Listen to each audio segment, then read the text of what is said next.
Hello students, welcome to NCERT exercises solution series. So in the previous episode we have finished the question till 2.29. So here we are going to start from 2.30. So let's start the lecture.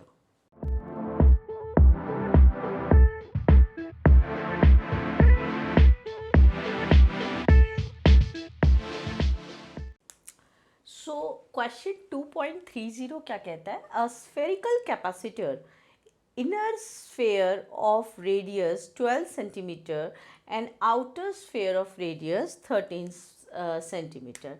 हमारे पास क्या है? एक spherical capacitor है, okay. Inner radius given है 12 centimeter and the outer radius is 13 centimeter. Okay, and the inner sphere is given a charge of plus 2.5 microcoulomb. This has given a charge of plus 2.5 microcoulomb. The space between the concentric sphere is filled with the liquid of dielectric constant 32. यहाँ पे जो space है उसको क्या किससे fill कर दिया गया है? डाइलेक्ट्रिक लिक्विड से, जिसका डाइलेक्ट्रिक कांस्टेंट क्या है? 32. तो ये इंफॉर्मेशन हमें गिवन है. हम ले लेते हैं स्मॉल आर या R1 inner radius 12 centimetre, outer radius 13 centimetre. Okay, and find the capacitance of capacitor. So इससे प्रीवियस क्वेश्चन में हमने 2.29 में हमने इसका फॉर्मूला डराइव किया था कि स्फेरिकल कैपेसिटर का कैपेसिटेंस कितना होता है? 4 पाई.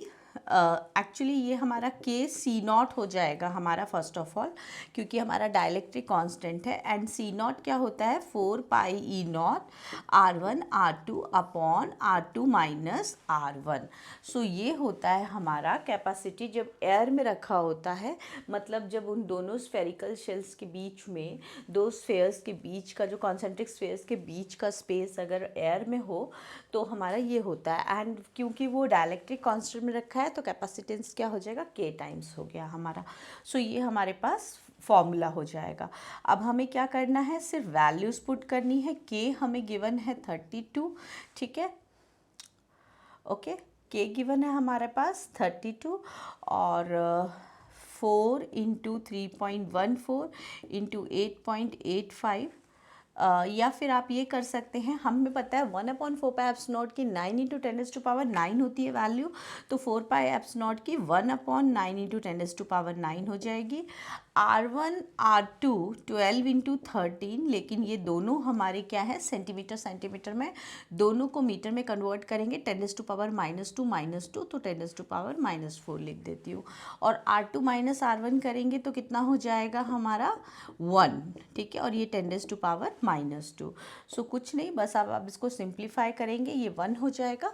और जब आप इसको सिंप्लीफाई करेंगे तो आपका आंसर आ जाएगा 5.5 इंटू 10⁻⁻9 फेराड, ठीक है. सो ये मेरी क्या आ गई? कैपेसिटी आ गई कैपेसिटर की. ओके, उसके बाद बोला है potential of the inner surface. So potential of the inner surface हम कैसे निकालेंगे? हमारे पास फॉर्मूला पता है, Q is equals to C we.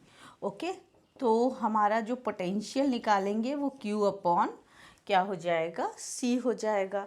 क्योंकि पोटेंशियल तो हमारा यहाँ है, आउटर सरफेस पे तो पोटेंशियल हमारा ज़ीरो है, क्योंकि वहाँ पे इलेक्ट्रिक फील्ड हमारी ज़ीरो है. ये जो आउटर सरफेस है इसको अर्धन किया है. सो टोटल पोटेंशियल जो हो जाएगा इनर सरफेस पे कितना हो जाएगा? Q upon C. And Q हमें कितना गिवन है? बोलिए. Q is how much? Q given था हमें, ये है हमारे पास. सो Q हमारे पास कितना गिवन है? 2.5 इंटू 10⁻⁻6 लिख लेती हूँ. तो 2.5 इंटू 10⁻⁻6 हो गया. और कैपेसिटी कितनी दी हुई है, कितनी हमने निकाली है उसकी? 10⁻⁻9. ओके, सो इसको आप सॉल्व करेंगे तो आपका आ जाएगा 4.5 इंटू 10⁻2 वोल्ट, ठीक है. सो हमारा पोटेंशियल भी आ गया हमारा इनर सरफेस पे, पोटेंशियल आ गया. अब हमें क्या करना है? लास्ट पॉइंट थोड़ा इम्पॉर्टेंट है, कंसेप्ट क्या है वो देखेंगे. पहले बोला है compare the capacitance of this capacitor with an isolated sphere of radius 12 centimetre. बोला है कि अगर मेरे पास ये आइसोलेटेड स्फीयर होता, सिर्फ यही बेचारा होता, ठीक है, एक ही स्फीयर होता, तब उसकी कैपेसिटी निकालनी है और उसको इसके कैपेसिटी से कंपेयर करना है आपको। जब उसके सराउंड में मैंने एक दूसरा स्फीयर, आउटर स्फीयर जो है उसको अर्धन किया है, उससे इसकी आइसोलेटेड स्फीयर की कैपेसिटी जो है वो कंपेयर करनी है। तो कोई नहीं, कंपेयर कर देते हैं, बाद में देखेंगे कि किसकी बड़ी है किसकी छोटी है कैपेसिटी।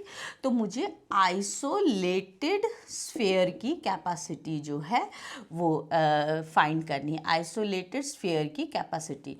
तो वो कितनी हो जाएगी, हमारी कैपेसिटी कितनी हो जाएगी उसकी, 4 पाई ई नॉट इंटू आर। ये होती है हमारी आइसोलेटेड स्फीयर की कैपेसिटी। रेडियस कितना लेना है हमारा, 12 centimetre. So C equals to कितना हो जाएगा मेरे पास, 4, अच्छा 4 पाई ई नॉट की तो वैल्यू 1/10⁻⁹ होती है, और आर कितना है, 12 इंटू 10⁻⁻²। ओके, तो हम इसको जब सॉल्व करेंगे तो हमारे पास अप्रॉक्स कितना आएगा, 12/9, तो ये 4 हो गया, ठीक है, और 3, so 4/3, so that will be 1.3 into 10⁻⁻11 farad. ठीक है, तो ये हमारी कैपेसिटी आ गई, आइसोलेटेड स्फीयर की कैपेसिटी आ गई। अब आगे क्या बोला है, कंपेयर करने को बोला है। चलो कंपेयर कर लेते हैं इसकी कैपेसिटी और आइसोलेटेड स्फीयर की कैपेसिटी, दोनों की कंपेयर करना है। तो आप क्या देख रहे हैं कंपेयर करते वक्त, कि जो आइसोलेटेड स्फीयर की कैपेसिटी है वो इससे बहुत कम है, मतलब जो आइसोलेटेड स्फीयर की कैपेसिटी है वो इससे कम है। तो वही क्वेश्चन पूछा है, why the latter is much smaller, मतलब जो आइसोलेटेड स्फीयर की कैपेसिटी है, जो हमारी कॉन्सेंट्रिक स्फीयर था जिसमें आउटर स्फीयर अर्धन था, उससे कम क्यों था। तो उसका हम ये रीज़न देंगे। इसके लिए आपको एक प्रिंसिपल ऑफ कैपेसिटर पे जाना पड़ेगा। एक्चुअली हमने जो प्रिंसिपल ऑफ कैपेसिटर पढ़ा है वो क्या है, प्रिंसिपल ऑफ कैपेसिटर कि हमारे पास एक इंसुलेटेड मेटेलिक प्लेट है और हम क्या करते हैं, इसको चार्ज करते हैं। ओके, हम इसको चार्ज करते हैं, उसके बाद हम जब एक अनचार्ज इंसुलेटेड मेटल प्लेट इसके नियर लाते हैं, ठीक है, तो क्या होता है हमारा, ड्यू टू इंडक्शन हमारा यहाँ पे नेगेटिव चार्ज इंड्यूस्ड होता है और हम इसको क्या कर देते हैं, अर्दन कर देते हैं। तो ये जो पॉजिटिव चार्ज होता है वो that goes inside the earth, और ऐसा करने से इसकी कैपेसिटी जो होती है वो इंक्रीज हो जाती है। तो हम यही बोलेंगे that is the principle of capacitor, कि हम जब इसके राउंड जब हम एक दूसरा concentric sphere, earthen concentric sphere जब उसके साथ में रहेगा, इन दैट केस उसकी जो कैपेसिटी होगी, जो अंदर वाले की कैपेसिटी होगी वो हमारी इंक्रीज हो जाएगी। That is what the principle of capacitor. So देखते हैं क्वेश्चन 2.31। सो इसमें हमारा क्वेश्चन है, क्वेश्चंस वेरियस सब पार्ट्स दिए हुए हैं, तो इसमें हम फर्स्ट पार्ट पहले कर रहे हैं। तो क्वेश्चंस में कुछ रीजंस एक्सप्लेन करने को बोला है। तो देखते हैं, 2 large conducting sphere carrying charges Q1 Q2 are brought close to each other. इसमें बोला है दो हमारे पास लार्ज कंडक्टिंग स्फीयर्स हैं, carry charges Q1 and Q2 brought close to each other. Okay, is the magnitude of electrostatic force between them exactly given by this। क्या बोला है कि जो इनके बीच का इलेक्ट्रोस्टैटिक फोर्स होगा वो क्या ये होगा, मीन्स क्या इसमें हम कह सकते हैं, अदर वर्ड्स क्या इसमें हमारा कूलम्ब्स लॉ वैलिड होगा या नहीं होगा। वेयर आर बोला गया है इनके सेंटर से, R is the distance between their centres. तो ये बोला गया है ये दोनों एक दूसरे के पास आ रहे हैं, carry the charges Q1 Q2। तो इसमें हमें कूलम्ब्स लॉ की वैलिडिटी चेक करनी है। ओके, सो पहले हम देख लेते हैं कि कूलम्ब्स लॉ कब वैलिड होता है।